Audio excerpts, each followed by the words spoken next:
So, when we talk about heat, remember, heat is the energy that goes from one object to another object because of a change in temperature. So when you put your hand on your table, your hand gets cold. Why? Because heat energy is leaving your warm hand and going into the cold table. The thing is, what most people call internal, what most people say heat, oh, you're warm, you have lots of heat in you. No, you have lots of this, internal energy. Internal energy is what's in you. Internal energy is what we're doing. We're taking lecture notes. Our symbol is a capital U. Capital U. Our unit is the joule. All right, joule. Sometimes you might see calories, but not very often. We don't use the calorie very often for this particular one. And this is the total thermal energy of the object. Total thermal energy. It's the sum of all the kinetic energies. Because remember, temperature is measuring what? Temperature measures what? What about kinetic energy? Average kinetic energy. Temperature is the average. The average, how many? How many molecules is temperature talking about? One. It's talking about the average one molecule. Internal energy is the sum of all the molecules. The low temperature ones, the high temperature ones, and all the ones in the middle. It's the sum of all of that. Is that a U? A U. That's a U. Capital U. So internal energy is equal to the sum, the Greek letter sigma means sum, of all the kinetic energies. Yeah. Sigma kind of looks like a sideways M. It's the Greek letter sigma. Sigma, it means sum. Sum means you just add them all up. Which also means we can say this. NKT. N. Number of molecules. For those of you at chemistry, that's kind of that mole, Avogadro's number kind of thing. We have a constant, a proportionality constant, in the temperature. I think that constant, I think that's the Stephen Boltzmann constant. We don't need to worry about what that constant is because we're not going to calculate it out. Just know that basically the number of molecules times this constant times the temperature, and we can find out how many are there. But internal energy, if you get more internal energy, your temperature is going to go up. In fact, when you gain heat, your internal energy goes up. If you lose heat, heat goes out of you, internal energy goes down. And this is where pluses and negatives come in. It's that energy thing there. Energy is not a vector, but we still have pluses and minuses. Positive heat usually means you're gaining. Negative heat means you are losing. All right, on that. So, now in the video, there's one thing I have a problem with the video. It gives a great explanation of what's going on here. The only thing, when they say heat in this video, they really mean internal energy. Okay, so wherever they say heat in this video, what they're really saying is internal energy. But the explanation is spot on.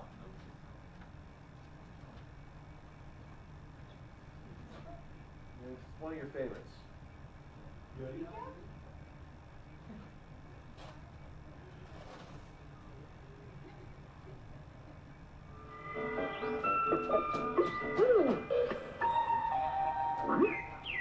Again, heat means internal energy. Eureka! The story so far. When the degree of hotness or temperature of something goes up, its molecules go faster and it expands. This expansion can therefore be used to measure temperature itself. A device which does this is called a hotness meter or thermometer. On the Celsius scale thermometer, the level to which mercury contracts at the freezing point of water is labeled 0 degrees Celsius, and the level to which mercury expands at the boiling point of water is labeled 100 degrees Celsius. And now, temperature versus heat. Here's a bucket of hot water at 50 degrees Celsius. And here's a cup of freshly boiled water at 100 degrees Celsius. In which of these two containers are the water molecules moving faster? The bucket or the cup? That's right, because the degree of hotness of the water in the cup is much higher than the degree of hotness of the water in the bucket. And the hotter something is, the faster its molecules move. Would you say, therefore, that there's more hotness in the cup than in the bucket? In that case, if the water in your swimming pool is just a bit too cold for you, you'd be better off emptying the cup full of boiling water into it, rather than the bucket full of water at a lower temperature, wouldn't you? Or would you? You don't seem so sure. Let's do an experiment to find out. Suppose you had two identical swimming pools, one yellow and one blue. And suppose that the water in both of them was just a bit too cold for you. When you pour the cup of boiling water into the yellow pool, does the water feel any warmer? You can hardly feel any difference at all, can you? Now pour the bucketful of 50-degree water into the blue pool.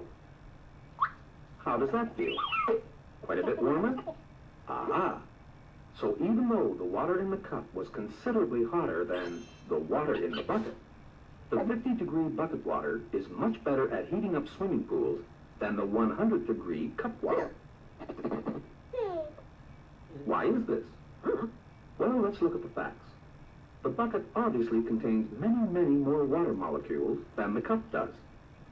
The temperature of the average molecule in the bucket is 50 degrees, and the temperature of the average molecule in the cup is 100 degrees. Now let's substitute something else for the molecules. Imagine that instead of molecules, the cup were filled with $100 bills, and the bucket with $50 bills. Which would you rather have? Each individual bill in the cup is worth much more than each individual bill in the bucket. But the total amount of money in the bucket is much greater than the total amount of money in the cup. It's the same with hotness. The degree of hotness, like the value of the dollar bills, is higher in the cup. But the quantity of hotness, like the quantity of dollar bills, is greater in the bucket.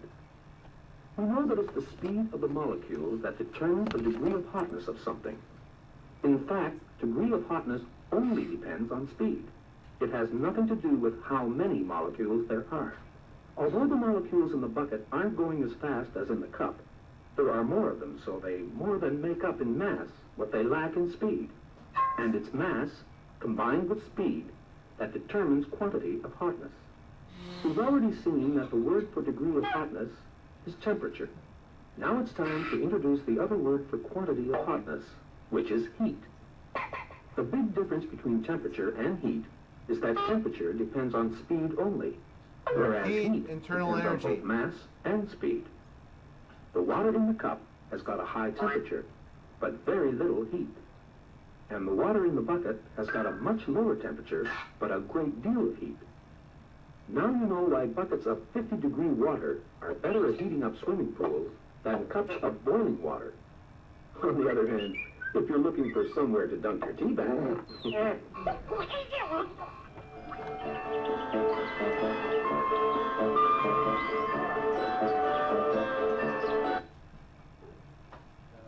So remember also, if your computer decides to restart itself, remember once it restarts, when it gets to the login screen, you would tell it to shut down there and then restart it again. That's why we're starting now. But we're still taking notes. We're not quite for exercise yet. So, measuring heat. How do we measure heat? Well, we do use joules, but we also use the calorie. Calorie, lowercase c. And the calorie, this is actually one of the ways we define energy. Through the calorie, we actually define energy. Remember back we talked about metric system. All mass is based on the mass of pure water at 4 degrees Celsius. So that's our standard. Water is also standard for heat. A calorie, 1 calorie, is the amount of heat required to raise the temperature of 1 gram of water 1 degree Celsius. So if I want to change the temperature of 1 gram of water by 1 degree Celsius, I either have to add a calorie of heat or I have to remove a calorie of heat. That's what a calorie is. Pure water. This is not a food calorie. Food calories are calories with a capital C, which are 1,000 of our little calories, or a kilocalorie. So when you have that 1 calorie soda, it's actually 1,000 of these little calories. So it's enough energy to raise the temperature of a liter of water 1 degree Celsius.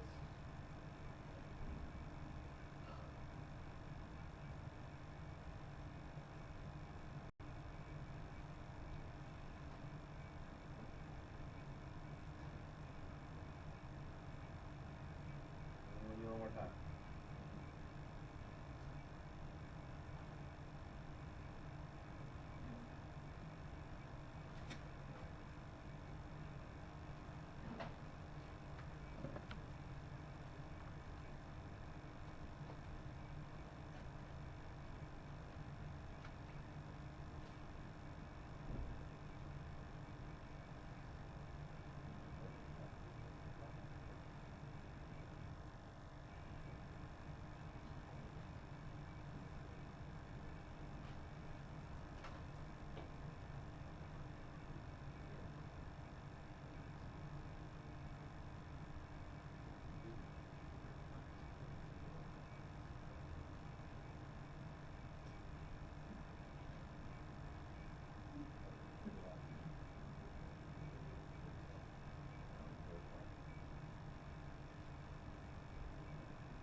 So, this leads us to why do we have a calorie and why not just use the joule?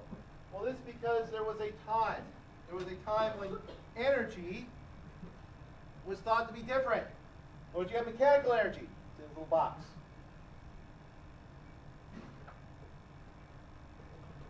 You had heat energy in its little box. You had electrical energy in its box, and light energy and sound energy. All these energies were different. Then along came James Joule. And he said, well, what would happen? I'm going to make this thing. Now, we have these dropping weights, and they're attached to this cylinder. So when the weights drop, they're going to place a torque on this cylinder, right? And you're going to cause these paddles to go around the water. What kind of energy is that? This paddle thing moving around is what kind of energy? Internal heat? That's, well, kinetic, but which is a form of mechanical energy, right? We're going to turn the potential energy in these weights into kinetic energy in the paddles here. So that's mechanical energy. Well, they're going around the water, and he looks at the thermometer. Thermometers goes up. Well, where the only energy that's getting into this very insulated container is coming from the paddles. From this experiment, Joule showed that mechanical energy could be converted into heat energy, thermal energy. Conversely, from this we can extrapolate that energy is energy. It's this experiment that, which is why we call our energy unit a joule. From this experiment, it was realized that all energy is the same. All energy is the same. Energy is energy. Now it changes forms. There are different forms of energy, but you can convert mechanical to heat, to light, to sound, to electrical. I mean, it's just converted from one type to another. I mean, even with a power plant, we take thermal energy. That thermal energy is converted to mechanical energy in the turbine. That mechanical energy is converted to electrical energy that goes to your house. And if say that house runs the motor on your computer, it's turned back into mechanical energy. You know, so we just have these transformations on that. In Joule, we found what we call the mechanical equivalent of heat. 1 calorie equals 4.187 joules. This is our conversion. 1 calorie equals 4.187 joules. And this is what our exercise is going to be about today. You guys are going to see if you can use the egg beaters and raise the temperature of the water. Good luck.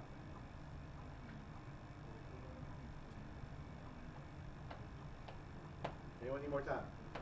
We're not stopping this. So always go. Yes, sir.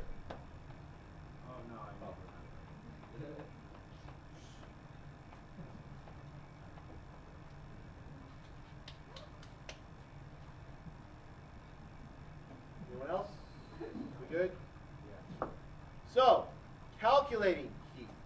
To be able to calculate how much heat is going into something and changing it, we need some things. One, we need a proportionality constant. We need some way to equate heat with change in temperature and mass, and how much.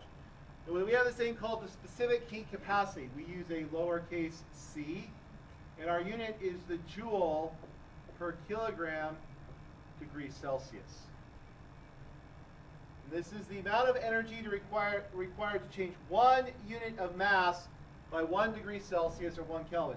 Or we can say the calorie per gram degree Celsius. We see it both ways. And we're going to use both. But notice, if we're using joules, we have to use a mass of kilograms. If we use calories, we have to use a mass of grams. And by the way, if you were going to look this up in the book, the book,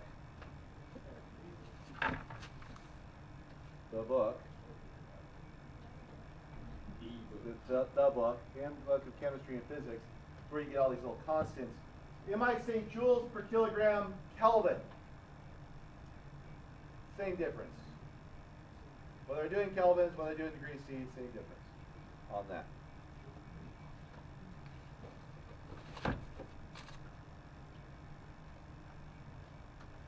Anyone need more time?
Now, heat required to change the temperature of a substance has 3 factors.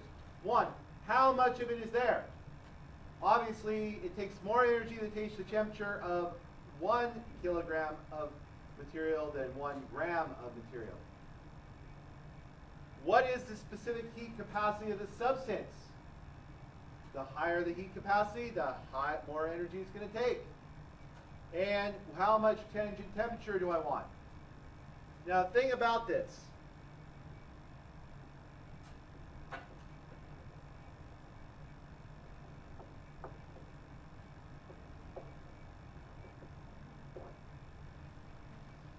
C depends on state. In other words, what phase it is. In other words, is it a solid, a liquid, or a gas? And it's different for every phase.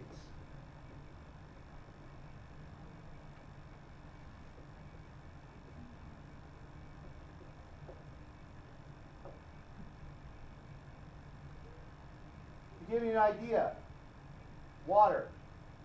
For water, the specific heat capacity of water is 4,186 joules per kilogram degree C. That's for liquid water. But for ice, it's 2,090. A different way the things are. For steam, for gaseous water, it's actually 2010. Every state has a different value. It has nothing to do with hot or cold. It has to do with how the molecules vibrate and how they're going to vibrate, things like that. Liquid water is enormously high. There are very few common, it's probably the highest common substance. There are some things that are higher. I think helium and hydrogen actually have higher specific heat capacities. However, you do not find free hydrogen and helium in the atmosphere. In other words, as soon as hydrogen and helium get loose, they have so much energy, they actually escape the atmosphere. You'll find very little. Basically, any helium and hydrogen you find in the atmosphere is on its way out. Just you don't find it in the atmosphere because they're too energetic. Yes? Not the balloon itself. When the balloon gets high enough, it will burst. Basically, as the pressure goes down, it will start to expand. It will eventually pop. If it has enough lift to get that high. As the air gets colder and there's density and there's also atmosphere, there's other things. But eventually the helium escapes. In your room, you have the balloon. Eventually, it falls to the floor because the helium eventually will escape from the balloon. It's very hard to keep the helium in.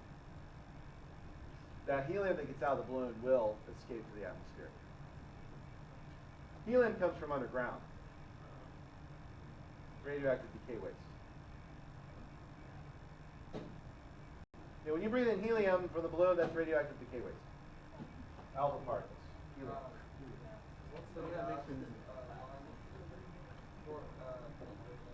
What? What's the last thing you wrote down? For every phase. Phase and state mean the same thing. Now Q, heat, is going to equal mass, right? Mass times specific heat times the change in temperature, delta T, MC delta T. And because it is a change in temperature, can we use Celsius instead, Kelvin? Yes, we can use Celsius instead of Kelvin here.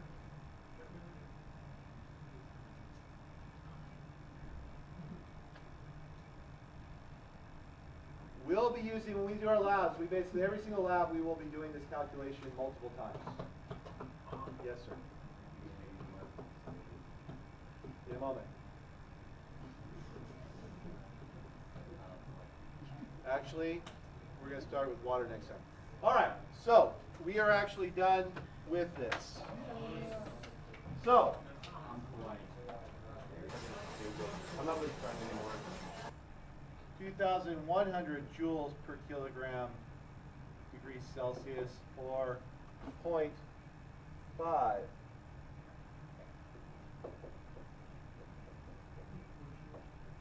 excuse me, not joules, calories. Now, 1 doesn't sound very big. You say, well, how can it be so big at 1? But remember, basically everything else is less than 1. Everything else is going to be less than water. Yes, sir.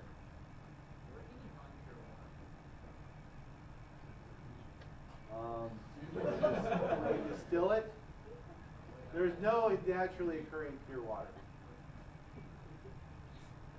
Because all water has all natural sources of water have some minerals and things in it.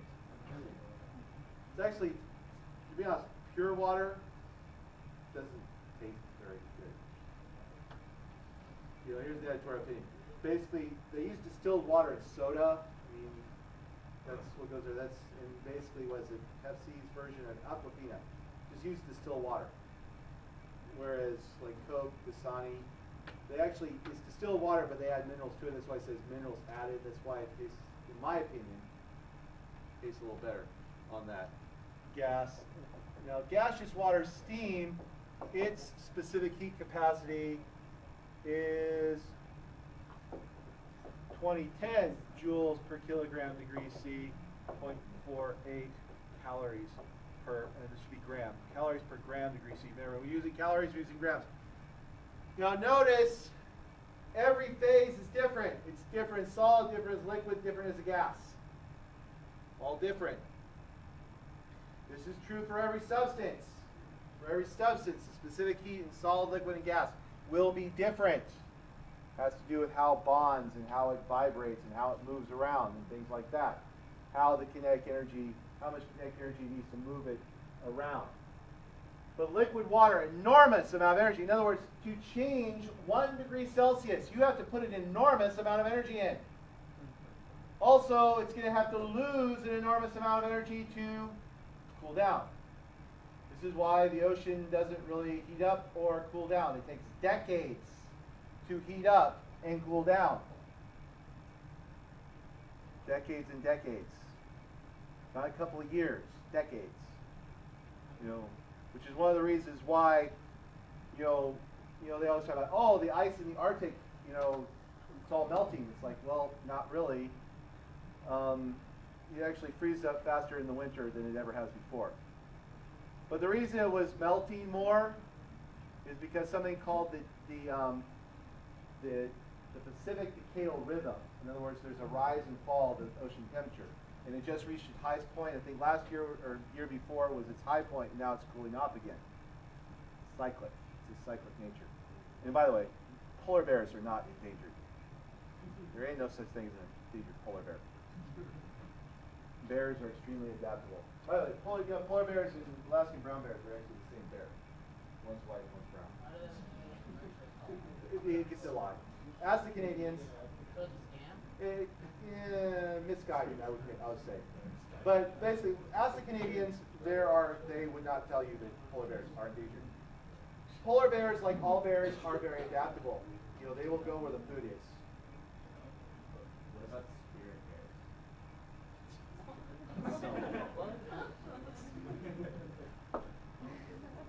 Okay. Now this means for water that water heats up and cools more slowly than other materials, like land. Land has a much lower specific heat. To give you an idea, let's see, do I have a value for? I really don't have a value for like gravity. Like your body. Well, to give you an idea, your body is actually a pretty high heat because you have lots of water. 3,470 is your specific heat. Human body, 3,470 joules per kilogram degree C. That's how much energy it takes to heat your body up on that. But land is much cooler. This is why from day to night, like if you look at someplace like Lake Tahoe, if you took temperature at noon of the water, temperature at midnight, temperature would be the same day to day. It takes a long time for it to cool up, heat up, a little time to cool off. But the land, if you put your hand on a rock at Lake Tahoe in the middle of summer at about 2 in the afternoon, put it on a granite rock, what's it going to feel like? It's going to be really hot. Go to that same rock at 2 a.m., it's going to be really cold. Stuff cools off a lot. This is also one of the reasons why the desert, you go to the high desert like the Mojave, very hot in the day, very cold at night because there's very little water. It heats up and cools down very fast. There's very little water in the atmosphere, so it heats up and cools off very fast. Yes? Even during the day, in the winter, it's really cold. Mojave can be very cold during the winter too. That's high desert. And the Mojave Desert is fairly high altitude. What about low desert, like that? Low desert, it still gets cold in the evening, not quite so cold. But like even the Sahara Desert, it's like 100 and something a day. It get really cold at night on that, some areas. Now, I noticed being in the Persian Gulf, at night, cold is can be a relative thing. It's 120 in the day, and it goes down to 70 at night. That's a pretty good change in temperature. The light gets really cold. Yeah, but even in Persian Gulf, it got down to 70s. It starts to feel cold because it was 120 during the day. Then you have to realize it's only 70. Why am I getting a jacket on? But still, it's a relative thing. So, but that's a 50-degree change in temperature. That's a lot. Yes. And so water stays warmer at night. Well, it's not going to change temperature. Day and night cycle bodies of water, large bodies of water are not going to change temperature. Not like you go fishing and it's really warm. It would feel relatively because it's cool, it's warmer than the water. We're going to talk more about that, especially with topic convection. All right, so write up your notes for today. Write up your summaries. Remember, homework, chapter 21.